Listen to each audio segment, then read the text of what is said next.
नमस्कार दोस्तों आज का हमारा वीडियो का टॉपिक है difference between AC current and DC current. मतलब दोस्तों ये जो हमारा एसी करंट और डीसी करंट होता है ना, एसी करंट और डीसी करंट में क्या अंतर होता है आज की इस वीडियो के अंदर मैं आपको बताएगा। और इलेक्ट्रिकल के इंटरव्यू के अंदर क्या बोलना है वो भी दोस्तों मैं वीडियो के अंदर आपको अच्छी तरह से समझा देगा। इलेक्ट्रिकल के इंटरव्यू के अंदर क्या बोलना है, तो बिना ज्यादा देरी के आज की इस वीडियो को स्टार्ट कर लेते हैं दोस्तों। तो दोस्तों वीडियो स्टार्टिंग करने से पहले मैं बता दूं, इस वीडियो के अंदर हम लोग इलेक्ट्रिकल में जो दोस्तों हमारा एसी करंट और डीसी करंट होता है ना, मतलब अल्टरनेट करंट और डायरेक्ट करंट जो होता है, हम लोग सबसे पहले कॉन्सेप्ट को क्लियर करेंगे। मतलब सबसे पहले हम लोग कॉन्सेप्ट को जानेंगे, लास्ट में दोस्तों मैं आपको बताएगा इनका परिभाषा क्या होता है। तो दोस्तों सबसे पहले हमारा जो दोस्तों एसी करंट होता है ना, एसी और डीसी समझना बहुत ही जरूरी है दोस्तों आपको। दोस्तों ये जो हमारा एसी है, एसी का फुल फॉर्म क्या है, ऑल्टरनेट करंट। ऑल्टरनेट करंट के अंदर आप दो वर्ड सुने होंगे, एक होता है हमारा फेज और एक होता है हमारा न्यूट्रल। ये दोनों वर्ड आप जरूर सुने होंगे। हमारा जो दोस्तों एसी करंट है, एसी करंट में एक फेज और एक न्यूट्रल रहता है। तो दोस्तों आपको सिर्फ यही चीज याद रखना है कि हमारा जो एसी करंट है मतलब अल्टरनेट करंट है, अल्टरनेट करंट के अंदर हमारा फेज और न्यूट्रल रहता है, अब ये याद रखिए। और दोस्तों डीसी में होता है हमारा पॉजिटिव और नेगेटिव। मतलब डायरेक्ट करंट में होता है हमारा पॉजिटिव और नेगेटिव, मतलब प्लस और माइनस। जैसे कि दोस्तों ये हमारा डीसी है, डीसी के अंदर क्या है, एक प्लस है और एक माइनस है। पर एसी के अंदर हमारा फेज न्यूट्रल होता है। दोस्तों एक चीज ध्यान रखिएगा, हमसे कभी भी इलेक्ट्रिकल के इंटरव्यू के अंदर इस तरीके से क्वेश्चन भी कर सकते हैं, डीसी के अंदर हमारा कितना फेज होता है। तो दोस्तों जैसे कि मैं यहाँ पर आपको बताया, डीसी के अंदर कोई फेज होता ही नहीं है, फेज ओनली फॉर हमारा एसी में ही होता है, डीसी में हमारा फेज नहीं होता है। दोस्तों डीसी के अंदर ओनली फॉर पॉजिटिव और नेगेटिव ही होता है। तो आप ये कह सकते हो कि डीसी के अंदर कोई फेज नहीं होता है। अगर हम लोग एसी का बात करें, मतलब अल्टरनेट करंट की बात करेंगे, तो दोस्तों वहां पे हमारा 3 फेज और एक न्यूट्रल रहता है। ठीक है, 3 फेज और एक न्यूट्रल रहता है। ये 3 फेज मतलब जैसे कि हमारा एक फेज का हो गया आर, और एक फेज का हो गया वाई, और एक फेज का हो गया बी। ठीक है ना, आर वाई भी तीनों फेज हो गया, और एक हो गया हमारा न्यूट्रल। ठीक है, तो दोस्तों यहाँ पर तो एक चीज आपको क्लियर हो गई कि एसी के अंदर हमारा 3 फेज और एक न्यूट्रल होता है, यही दोस्तों आपको क्लियर हो जाएगा आगे। तो दोस्तों सेकंड चीज होता है हमारा फ्रीक्वेंसी। तो दोस्तों एसी और डीसी के बीच में जो अंतर बताती है वो होता है हमारा दोस्तों फ्रीक्वेंसी। फ्रीक्वेंसी क्या होता है वो भी दोस्तों मैं आपको अच्छी तरह से समझा देता है। तो दोस्तों फ्रीक्वेंसी बहुत ही सिंपल है दोस्तों। तो दोस्तों सबसे पहले आप एक चीज ध्यान दीजिए, हमारा जो दोस्तों इंडिया में फ्रीक्वेंसी होता है ना, वो होता है हमारा 50 हर्ट्ज फ्रीक्वेंसी। इंडिया के अंदर कितना फ्रीक्वेंसी है ये आपको याद रखना है। हमारा इंडिया में जो दोस्तों फ्रीक्वेंसी होता है वो हमारा 50 हर्ट्ज, 50 हर्ट्ज के फ्रीक्वेंसी होता है। अब दोस्तों समझ लो 50 हर्ट्ज क्या होता है। तो दोस्तों क्या होता है, देखो डीसी के अंदर जैसे मैं आपको बताया पॉजिटिव और नेगेटिव, तो दोस्तों इसमें क्या होता है, तो दोस्तों एसी में क्या होता है, सबसे पहले मैं आपको एग्जांपल लेके चल रहा है एसी करंट का। ठीक है ना, एसी करंट का जो दोस्तों फेज है, ठीक है, सबसे पहले मैं एक फेज का बारे में बात कर रहा हूँ, मैं न्यूट्रल का बारे में बात नहीं कर रहा हूँ। ठीक है ना, ये जो हमारा न्यूट्रल है, न्यूट्रल का मैं बात नहीं कर रहा है, खाली एक फेज के बारे में बात कर रहा है। ठीक है, एसी करंट में क्या होता है, एक फेज होता है और हमारा न्यूट्रल होता है। ये फेज न्यूट्रल हमारा घरों में आता है। यहाँ पर ओनली मैं खाली एक फेज के बारे में बात कर रहा हूँ। ठीक है, न्यूट्रल के बारे में तो मैं बात नहीं कर रहा हूँ अभी। और दोस्तों ये जो फेज है ना, ये फेज हमारा डीसी के अंदर पॉजिटिव भी होता है, और हमारा जो नेगेटिव है डीसी में नेगेटिव भी होता है। कैसे होता है, वो है हमारा फ्रीक्वेंसी की अकॉर्डिंग। और दोस्तों ये जो एसी है ना, एसी के अंदर होता है हमारा फ्रीक्वेंसी। ये फ्रीक्वेंसी क्या है, जैसे कि हमारा 50 हर्ट्ज फ्रीक्वेंसी। तो देखो दोस्तों हमारा जो करंट होता है और वोल्टेज होता है वो साइकिल में चल रहा होता है। हमको पता है हमारा वोल्टेज और जो करंट है एक तार में से निकल रहा होता है। और दोस्तों ये जो तार है ना, इस तार में कुछ साइकिल चल रहा होता है, जो इंजीनियरिंग का लैंग्वेज में देखेंगे वो हमारा फ्रीक्वेंसी होता है। जैसे कि दोस्तों ये होता है हमारा फ्रीक्वेंसी। इसका मतलब क्या होता है दोस्तों, हमारा जो करंट है, मतलब हमारा जो एसी करंट है ना, तो दोस्तों ये जो हमारा फेज वार है ना, ये फेज वार किस टाइम हमारा प्लस में भी जा रहा है और किस टाइम हमारा माइनस में भी आ रहा है। दोस्तों मैं आपको थोड़ा और एक आसान तरीके से समझाऊं, आसान भाषा से समझाऊं। दोस्तों हमारे सामने ये एक बल्ब है, ये हमारा एक 100 वाट का बल्ब है। ठीक है, जब दोस्तों ये बल्ब को हम लोग ऑन करते हैं, फेज और न्यूट्रल देते हैं, मतलब एक फेज और हम लोग न्यूट्रल देते हैं ये बल्ब के अंदर। तो दोस्तों हमारा ये जो बल्ब है, हम लोग फेज न्यूट्रल देने के बाद हमारा बल्ब ग्लो होने लगता है। और दोस्तों एक्चुअली में जो रियलिटी होता है ना, ये जो दोस्तों बल्ब है ना, ये कंटिन्यू ग्लो नहीं होता है।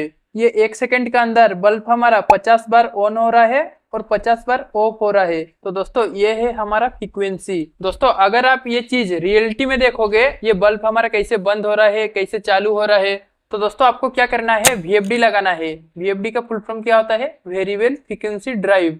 वीएफडी ड्राइव से हम लोग फ्रीक्वेंसी को कम ज्यादा कर सकते हैं। अगर हम लोग ये वीएफडी का सहायता से हमारा जो दोस्तों फ्रीक्वेंसी है ना, 50 हर्ट्ज जो फ्रीक्वेंसी है, हमारा जो इंडिया में 50 हर्ट्ज फ्रीक्वेंसी आता है ना, ये 50 हर्ट्ज फ्रीक्वेंसी को मैं कन्वर्ट कर दूंगा 5 हर्ट्ज के अंदर या फिर 1 हर्ट्ज के अंदर। मैं यहाँ पे किसी में भी कन्वर्ट कर सकता हूँ, वो हम लोग VFD ड्राइव में कन्वर्ट कर सकते हैं, फ्रीक्वेंसी को कम ज्यादा कर सकते हैं VFD ड्राइव से। तो दोस्तों मैं यहाँ पे 1 हर्ट्ज पे कर दिया। तो दोस्तों ये जो हमारा बल्ब है ना, ये बल्ब हमारा 1 सेकंड में चालू बंद होता हुआ देखने के लिए मिलेगा हम लोग को। तो दोस्तों अगर हम लोग VFD ड्राइव से हम लोग 40 हर्ट्ज में सेट करेंगे तो हमारा ये जो बल्ब है 40 बार 1 सेकंड में ऑन और ऑफ होगा। तो दोस्तों फ्रीक्वेंसी आप समझ गए कि फ्रीक्वेंसी हमारा क्या होता है। अगर हमारा घर में 1 हर्ट्ज का सप्लाई है, 1 हर्ट्ज का मतलब ये जो दोस्तों हमारा साइकिल है ना, ये साइकिल हमारा 1 सेकंड के अंदर बन रही है। एक बार पॉजिटिव एक बार नेगेटिव, एक ही फेज के अंदर एक बार पॉजिटिव और एक बार नेगेटिव हो रहा है। और दोस्तों जैसे कि आपको पता है हमारा इंडिया के अंदर 50 हर्ट्ज फ्रीक्वेंसी चल रहा है। जैसे कि दोस्तों यहाँ पर आप देख रहे हो, ये हमारा एक साइकिल होगी और यहाँ पे दोस्तों जैसे कि और एक साइकिल बना रहे हैं, ठीक है। ऐसे दोस्तों हमारा 50 साइकिल होगा हमारा इंडिया में। दोस्तों 50 हर्ट्ज का फ्रीक्वेंसी है ना, ये हमारा 50 बार होगा, ऐसे राउंड में जाता आता रहेगा। हमारा 1 सेकेंड में एक फेज में से 50 फ्रीक्वेंसी निकलता है। तो दोस्तों यही चीज आपको याद रखना है कि ये जो हमारा एसी है मतलब अल्टरनेट करंट है, अल्टरनेट करंट के अंदर हमारा फ्रीक्वेंसी होता है। और दोस्तों हमारा जो डीसी है ना मतलब डायरेक्ट करंट है, डायरेक्ट करंट के अंदर हमारा फ्रीक्वेंसी नहीं होता है। तो दोस्तों यहाँ पर आपको एक बात का ध्यान रखना है, आपको इलेक्ट्रिकल के इंटरव्यू के अंदर कभी भी इस तरीके से क्वेश्चन कर सकते हैं कि हमारा जो डीसी है मतलब डायरेक्ट करंट है, डायरेक्ट करंट के अंदर कितना फ्रीक्वेंसी होता है। तब आप उनको बता सकते हो कि सर हमारा जो डीसी करंट है ना मतलब डायरेक्ट करंट है ना, डीसी करंट में कोई भी फ्रीक्वेंसी नहीं होता है, हमारा ओनली एसी करंट में फ्रीक्वेंसी होता है, आप ये बता सकते हो। तो दोस्तों यहाँ पर आपको बोलना है कि डीसी के अंदर हमारा कोई भी फ्रीक्वेंसी नहीं होता है। एक लाइन के अंदर आंसर आप बता सकते हो। आप इस तरीके से मत बोलिए कि हमारा डीसी करंट के अंदर 0 फ्रीक्वेंसी, ऐसे मत बोलिए। हमारा डीसी करंट के अंदर मतलब डायरेक्ट करंट के अंदर कोई भी फ्रीक्वेंसी नहीं होता है, आप ये बता सकते हो। और दोस्तों ये जो फ्रीक्वेंसी है ना, फ्रीक्वेंसी से और एक चीज होता है हमारा, क्या होता है, पावर फैक्टर। तो दोस्तों ये पावर फैक्टर क्या है, अगर आप इलेक्ट्रिकल का फील्ड में वर्क कर रहे होते हैं या फिर आप इलेक्ट्रिकल का फील्ड में पढ़ाई कर रहे हैं ना, तो दोस्तों जरूर आप सुने होंगे कि ये जो हमारा पावर फैक्टर है, पावर फैक्टर क्या है। तो दोस्तों ये जो पावर फैक्टर है ना, ये पावर फैक्टर बहुत जरूरी है। और दोस्तों ये जो हमारा पावर फैक्टर है ना, पावर फैक्टर से हमारा घर का बिजली का बिल भी कम हो जाता है। जैसे कि दोस्तों हमारा एक 3 फेज का मीटर है और मीटर में दोस्तों बिजली का बिल बहुत ज्यादा आ रहा है। तो दोस्तों ये मीटर में अगर हम लोग पावर फैक्टर को अच्छी तरह से रखेंगे, मतलब हमारा इलेक्ट्रिकल का सिस्टम में हम लोग पावर फैक्टर को अच्छी तरह से रखेंगे, तो हमारा जो दोस्तों बिल है ना, वो बिल बहुत ही कम आएगा। और दोस्तों हमारा जो घर है, घर में जो दोस्तों हमारा फेज न्यूट्रल आ रहा है ना, और दोस्तों हमारा मीटर के ऊपर भी पावर फैक्टर दिखाता है। और दोस्तों अगर हम लोग पावर फैक्टर को अच्छी तरह से रखेंगे ना, मतलब अच्छा इलेक्ट्रिकल का सिस्टम में बना के रखेंगे ना, तो दोस्तों हमारा जो घर का बिल है ना, वो बिल बहुत ही कम आएगा। तो दोस्तों पावर फैक्टर बहुत ही जरूरी है। तो दोस्तों डीसी के अंदर जो होता है ना, डीसी के अंदर तो हमारा पावर फैक्टर होता ही नहीं है। तो दोस्तों डीसी के अंदर हमेशा पावर फैक्टर 1 होता है। एक का मतलब दोस्तों यूनिट होता है, यूनिटी होता है दोस्तों हमारा पावर फैक्टर। तो दोस्तों पावर फैक्टर क्या होता है, मैं आपको इसी वीडियो के अंदर थोड़ा क्लियर करेगा ये जो हमारा पावर फैक्टर है, पावर फैक्टर क्या होता है। तो दोस्तों यहाँ पर जैसे मैं आपको बताया था, हमारा जो दोस्तों साइकिल होता है, साइकिल में दोस्तों 1 सेकंड के अंदर हमारा इंडिया में अगर 50 हर्ट्ज फ्रीक्वेंसी रहेगा तो दोस्तों हमारा 50 बार वो बंद चालू हो रहा है। तो दोस्तों देखो जैसे कि हमारा ये एक वायर है, ठीक है ना, ये हमारा एक वायर है, इसमें दोस्तों मान के चलिए हमारा आर वाला फेज है, ये आर वाला फेज का एक वायर है, ठीक है, आर फेज का एक वायर है। इसमें जो दोस्तों वायर है ना, इसमें हमारा करंट भी फ्लो हो रहा है और हमारा वोल्टेज भी फ्लो हो रहा है, मतलब करंट भी जा रहा है और हमारा वोल्टेज भी जा रहा है। ये वायर में हमारा करंट भी जा रहा है और वोल्टेज भी जा रहा है। अभी हम लोग एसी का बात कर रहे हैं, मतलब अल्टरनेट करंट के बात कर रहे हैं, ठीक है ना, डीसी के बारे में हम लोग अभी बात नहीं कर रहे हैं, अभी खाली हम लोग एसी करंट के बारे में बात कर रहे हैं, ठीक है। और दोस्तों ये जो हमारा करंट और वोल्टेज है ना, ये दोनों का एक एक वेवफॉर्म होता है, मतलब अलग अलग वेवफॉर्म होता है। और दोस्तों ये जो मैं साइकिल बनाया था ना, इसको बोलते हैं दोस्तों हम लोग वेवफॉर्म। और दोस्तों ये जो वेवफॉर्म होता है ना, दोनों की अलग अलग होता है। तो दोस्तों यहाँ पे एग्जाम्पल से मैं लेके चल रहा है, मैं यहाँ पे 2 हर्ट्ज बना दिया, ठीक है ना, 2 हर्ट्ज का फ्रीक्वेंसी में बना दिया यहाँ पे। तो दोस्तों जैसे कि हमारा वोल्टेज की वेवफॉर्म है, और दोस्तों हमारा जो करंट है ना, करंट भी हमारा वही वायर से जा रहा है, ठीक है।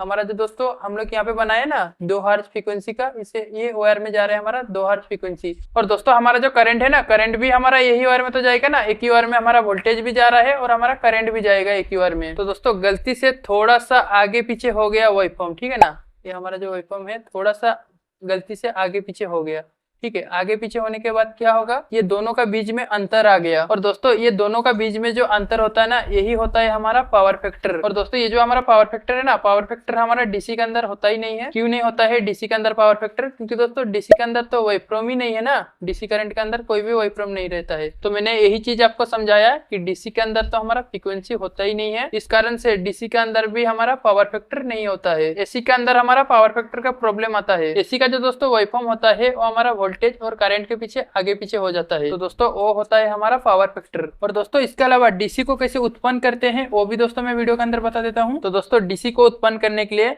क्या रहता है, हमारा डायरेक्ट जनरेटर रहता है। दोस्तों डीसी डायरेक्ट भी उत्पन्न होता है। आपको पता है क्या, डीसी को हम लोग एसी में भी कन्वर्ट कर लेते हैं, एसी से हम लोग डीसी में भी कन्वर्ट करते हैं। कैसे करते हैं आपको पता है क्या? कैसे करते हैं, हम लोग डायोड का इस्तेमाल करते हैं। डायोड का इस्तेमाल करके आपने सुने होंगे रेक्टिफायर, रेक्टिफायर सर्किट बनाता है डायोड का मदद से, और हम लोग रेक्टिफायर के द्वारा एसी से डीसी में कन्वर्ट कर देते हैं। पर दोस्तों ये जो हमारा डीसी है ना, डीसी भी हमारा डायरेक्ट बनती है, आपको पता है क्या? और दोस्तों हमारा जो सोलर प्लेट होता है ना, वो सोलर प्लेट हमारा क्या करता है, सोलर प्लेट हमारा डायरेक्ट डीसी करंट देता है, मतलब डीसी सप्लाई डायरेक्ट देता है। इसके अलावा दोस्तों हमारा डीसी जनरेटर भी होता है। डीसी जनरेटर क्या करता है, हम लोग को डायरेक्ट सप्लाई देता है। और दोस्तों एसी करंट कैसा बनता है, हमारा जो दोस्तों अल्टरनेटर होता है ना, अल्टरनेटर से हम लोग को एसी सप्लाई मिलता है और हमें अल्टरनेटर एसी करंट देता है। तो दोस्तों इलेक्ट्रिकल के इंटरव्यू के अंदर आपको सिर्फ इतना ही बोलना है, डीसी के अंदर हमारा फ्रीक्वेंसी नहीं होता है और एसी करंट के अंदर हमारा मतलब अल्टरनेट करंट के अंदर हमारा फ्रीक्वेंसी होता है। इसके अलावा डीसी के अंदर हमारा जो दोस्तों पावर फैक्टर है ना,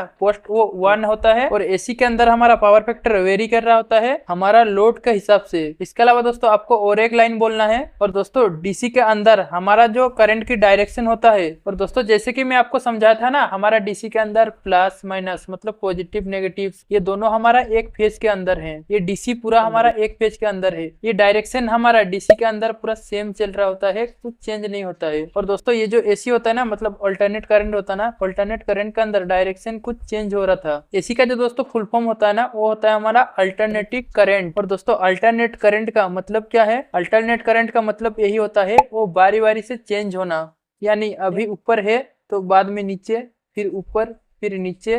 तो दोस्तों यही चीज है अल्टरनेटिंग। और दोस्तों यही आपको हिंदी में याद रखना है, अल्टरनेटिंग का मतलब है वो चेंज होना, काफी समय में बदलाव होना। तो दोस्तों उम्मीद करता हूँ कि आज की इस वीडियो के माध्यम से आपको कुछ बेहतर जानकारी मिली हुई होगी। जी हाँ दोस्तों, आज का ये वीडियो कैसा लगा आप लोगों को एक लाइक करके कमेंट बॉक्स पे कमेंट करके जरूर बताइए। जी हाँ दोस्तों, अगर ये वीडियो के ऊपर कुछ डाउट रह जा रहा है, कुछ सुझाव रह जा रहा है, कुछ क्वेश्चन रह जा रहा है, तो दोस्तों मेरे को नीचे कमेंट बॉक्स पे कमेंट करके पूछ सकते हो। अगर आपको इलेक्ट्रिकल से जुड़े हुए कुछ डाउट रह रहा है, कुछ सुझाव रह रहा है, कुछ क्वेश्चन रह रहा है, तो दोस्तों मेरे को कमेंट बॉक्स पे कमेंट करके जरूर पूछिए, उसके ऊपर मैं वीडियो बनाने का कोशिश करेगा।